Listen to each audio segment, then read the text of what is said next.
ನಮಸ್ತೆ, welcome back to ಕನಸಿನ ಲೋಕ. ಇವತ್ತಿನ ವಿಡಿಯೋದಲ್ಲಿ ನಾನು ತೋರಿಸ್ತಾ ಇರೋಂತಹ ಫೋಟೋಸ್ ನೋಡ್ತಾ ಇರ್ಬೋದು. ಈ ಒಂದು ಥೀಮ್ನ ಇಟ್ಕೊಂಡು ನನ್ನ ಹಸ್ಬೆಂಡ್ಗೆ ಸಡನ್ನಾಗಿ ಸರ್ಪ್ರೈಸ್ ಕೊಡೋಣ ಅಂತ ಅನಿಸ್ತು.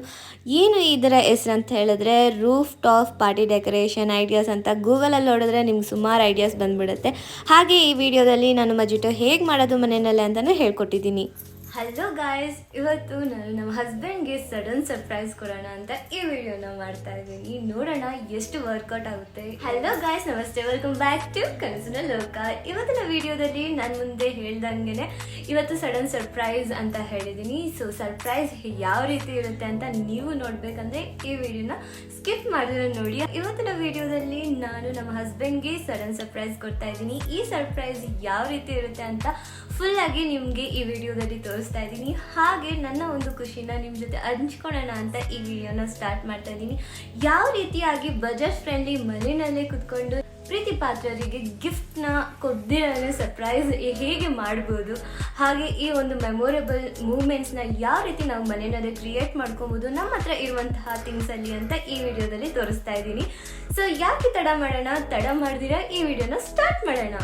ಸೊ ಯಾವ ರೀತಿಯಾಗಿ ಟರ್ನ್ ಔಟ್ ಆಗುತ್ತೆ ಇವತ್ತಿನ ಸರ್ಪ್ರೈಸ್ ಅಂತ ನೀವು ಕಾದು ನೋಡಬೇಕಾಗುತ್ತೆ. ಹಾಗೆ ನಾನು ತುಂಬಾ ಕ್ಯೂರಿಯಾಸಿಟಿ ಹಾಗೆ ಎಕ್ಸೈಟ್ಮೆಂಟಲ್ಲಿದ್ದೀನಿ ಯಾವ ರೀತಿ ಇವತ್ತಿನ ಒಂದು ದಿನ ಹೋಗುತ್ತೆ ಅಂತ. ನಮ್ಮಪ್ಪ ಬಂದು ಬಿರಿಯಾನಿ ಮತ್ತು ಚಿಕನ್ ಸಾಂಬಾರು ಎಲ್ಲ ಕೊಟ್ಬಿಟ್ಟು ಹೋಗಿದ್ದಾರೆ. ನಾನು ಚೆನ್ನಾಗಿ ತಿಂದ್ಬಿಟ್ಟು ಇವಾಗ ಪ್ಲ್ಯಾನಿಂಗ್ ಮಾಡ್ತಾಯಿದ್ದೀನಿ ಯಾವ ರೀತಿ ಡೆಕೋರೇಷನ್ನ ಸ್ಟಾರ್ಟ್ ಮಾಡೋಣ, ಎಷ್ಟೊತ್ತಿಗೆ ಸ್ಟಾರ್ಟ್ ಮಾಡೋಣ ಅಂತ.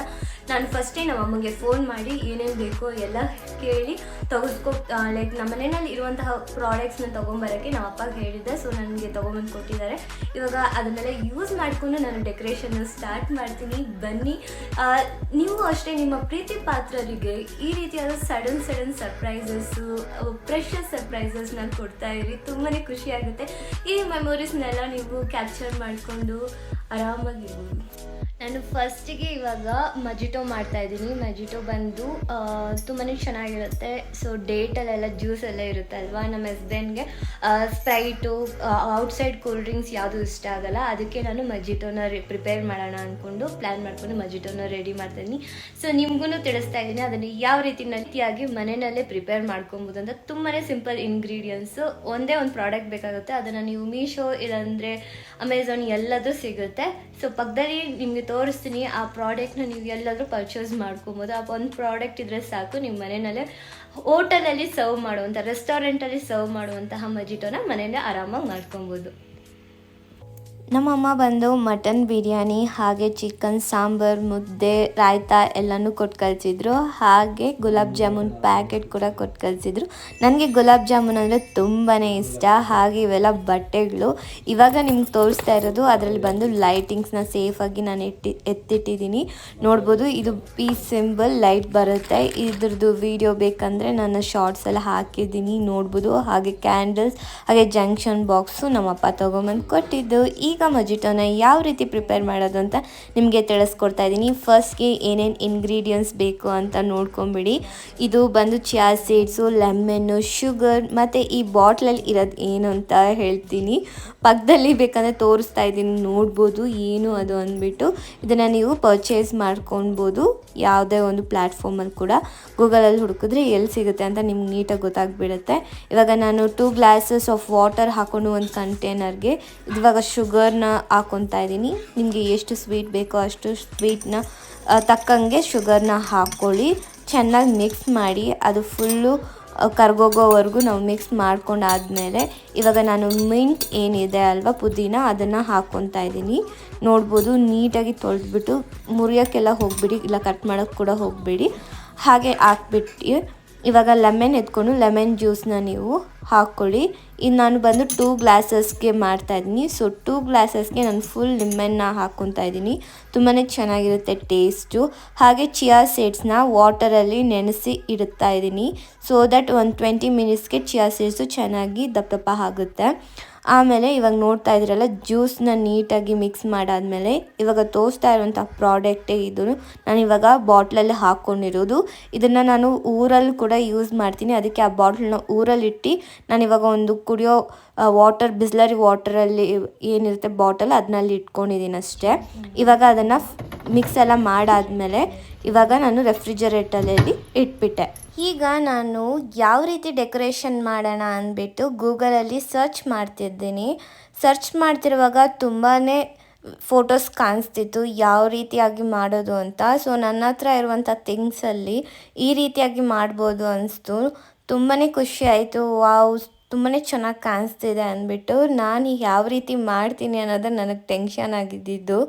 ಯಾಕಂದರೆ ಒಂದೊಂದು ಸತಿ ಎಕ್ಸ್ಪೆಕ್ಟೇಷನ್ ಇಟ್ಕೊಂಡಿರೋದು ತುಂಬಾ ಹರ್ಟ್ ಆಗಿಬಿಡುತ್ತೆ. ಅದಕ್ಕೆ ಇಲ್ಲಿ ತುಂಬಾ ಸೊಳ್ಳೆ ಕಾಟ, ಅದಕ್ಕೆ ನಾನು ಸೊಳ್ಳೆ ಪರ್ದಾನ ಯೂಸ್ ಮಾಡಿದ್ದೀನಿ. ನನ್ನ ತಲೆಯಲ್ಲಿ ತುಂಬಾ ಐಡಿಯಾಸ್ ಇತ್ತು, ಆದರೆ ಇಲ್ಲಿ ಯಾಕೆ ನಾನು ಯೂಟಿಲೈಸ್ ಮಾಡಿಲ್ಲ ಅಂತ ಹೇಳಿದ್ರೆ ಇಲ್ಲಿ ಮೇನ್ ಪ್ರಾಬ್ಲಮ್ಮು ಅತಿಯಾದ ಸೊಳ್ಳೆ. ಅದಕ್ಕೆ ನಾನು ಸೊಳ್ಳೆ ಪರ್ದಾನ ಯೂಸ್ ಮಾಡಿಕೊಂಡು ನಾನು ಅಂದ್ಕೊಂಡಿದ್ದೆ ಬೆಡ್ನ ಹಾಕೋಣ ಅಂದ್ಬಿಟ್ಟು. ಆದರೆ ಸ್ವಲ್ಪ ಒಬ್ಬಳೇ ಅದನ್ನೆಲ್ಲ ಎತ್ಕೊಂಬರೋದು ತುಂಬ ರಿಸ್ಕ್ ಆಗುತ್ತೆ ಅಂದ್ಬಿಟ್ಟು ನಮ್ಮ ಮನೇಲಿರುವಂಥ ಮ್ಯಾಟ್ನೇ ಹಾಕಿ ಈ ರೀತಿಯಾಗಿ ಹಾರ್ಟ್ನ ರೋಸಸಲ್ಲಿ ಇಟ್ಬಿಟ್ಟು ಕ್ಯಾಂಡಲ್ಸ್ನ ಇಟ್ಟಿದ್ದೀನಿ. ನೋಡೋಣ ನಮ್ಮ ಹಸ್ಬೆಂಡ್ಗೆ ಇಷ್ಟ ಆಗುತ್ತೋ ಇಲ್ವಾ ಅಂತ. ಜಾಸ್ತಿ ಇತ್ತು, ಹಾಗೆ ಮೊನ್ನೆ ಬಂದು ಡೈರಿ ಮಿಲ್ಕ್ ತೊಗೊಂಬಂದಿದ್ರು. ಅದನ್ನ ಇವಾಗ ಕುತ್ಕೊಂಡು ತಿಂದ್ಬಿಟ್ಟು ಅವ್ರು ಬರೋವರೆಗೂ ಕಾಯೋಣ, ಏನು ಆಗುತ್ತೆ ಆಮೇಲೆ ನೋಡೋಣ. ಈವ್ನಿಂಗ್ ಆಗೇ ಹೋಯಿತು.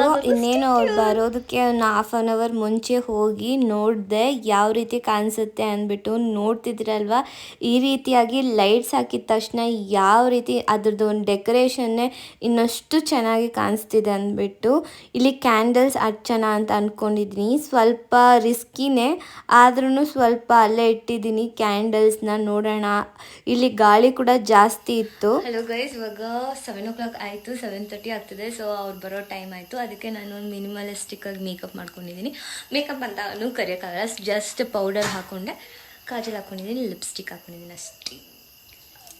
ನೋಡ್ಬೋದು ಅಲ್ಲಿ ರೆಡಿ ಮಾಡಿದ್ದೀನಿ. ಏನಂದರೆ ಇಲ್ಲಿ ಸ್ವಿಚ್ ಬೋರ್ಡ್ ಪ್ರಾಬ್ಲಮ್ ಆಗ್ತದೆ. ಅದಕ್ಕೆ ಇವಾಗ ಹಿಂಗೆ ಸ್ವಿಚ್ ಆನ್ ಮಾಡಿದ್ರೆ ಅಲ್ಲಿ ಲೈಟಿಂಗ್ಸ್ ಇರುತ್ತೆ, ಇಲ್ಲಾಂದರೆ ಆಫ್ ಆಗೋಗುತ್ತೆ. ಏನು ಮಾಡೋದಂತ ಗೊತ್ತಾಗ್ತಿಲ್ಲ.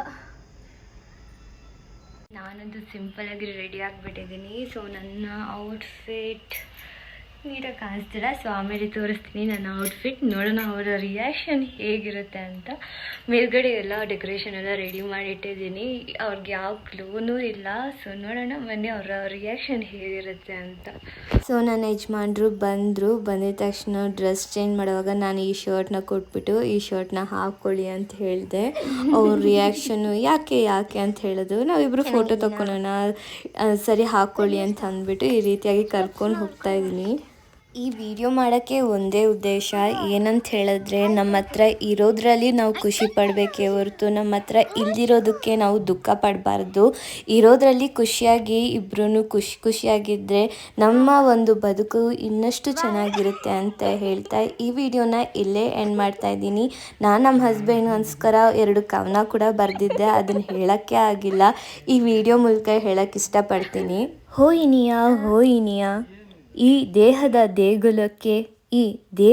ದೇಗುಲಕ್ಕೆ ನೀನೇ ದೇವರು, ನನ್ನ ದೇಹದ ಆತ್ಮವೇ ನಿನ್ನೆಯ ಪೂಜಾರಿ. ಇದೊಂದಾಯಿತು. ಇನ್ನೊಂದು, ದೇವರು ಕೊಟ್ಟ ವರವು ನೀನು, ದೇವರು ಕೊಟ್ಟ ಫಲವು ನೀನು, ದೇವರು ಕೊಟ್ಟ ಬಲವು ನೀನು, ದೇವರು ಕೊಟ್ಟ ಮೊದಲ ಮಗುವು ನೀನೆ, ಹೋ ನನ್ನನಲ್ಲ. ಈ 2 ಕವನ ಹೇಗಿತ್ತು, ನಿಮ್ಗೆ ಇಷ್ಟ ಆಯಿತಾ ಕಮೆಂಟ್ ಬಾಕ್ಸಲ್ಲಿ ತಿಳಿಸಿ. ಹಾಗೆ ಈ ವಿಡಿಯೋನ ಇಲ್ಲೇ ಎಂಡ್ ಮಾಡ್ತಾ ಇದ್ದೀನಿ. ಈ ವಿಡಿಯೋ ನಿಮಗೆ ಇಷ್ಟ ಆಗಿದ್ರೆ ಪ್ಲೀಸ್ ಲೈಕ್ ಮಾಡಿ, ಶೇರ್ ಮಾಡಿ, ಕಮೆಂಟ್ ಮಾಡಿ ಅಂತ ಕೇಳ್ಕೊತೀನಿ. ಹಾಗೆ ನನ್ನ ಚಾನಲ್ನ ಸಬ್ಸ್ಕ್ರೈಬ್ ಮಾಡಿಲ್ಲ ಅಂದರೆ ಪಕ್ಕದಲ್ಲಿರುವಂತಹ ಬೆಲ್ ಐಕನ್ನ ಕ್ಲಿಕ್ ಮಾಡಿಕೊಂಡು ನನ್ನ ಚಾನಲ್ನ ಸಬ್ಸ್ಕ್ರೈಬ್ ಮಾಡೋದನ್ನು ಮರಿಬೇಡಿ. ಯಾವತ್ತೇ ಆಗಲಿ ಬೇರೆಯವ್ರನ್ನ ಕಂಡು ಅಸೂಯೆ ಪಡಬಾರ್ದು, ನಮ್ಮ ಹತ್ರ ಇರೋದ್ರಲ್ಲಿ ಖುಷಿ ಪಡಬೇಕು.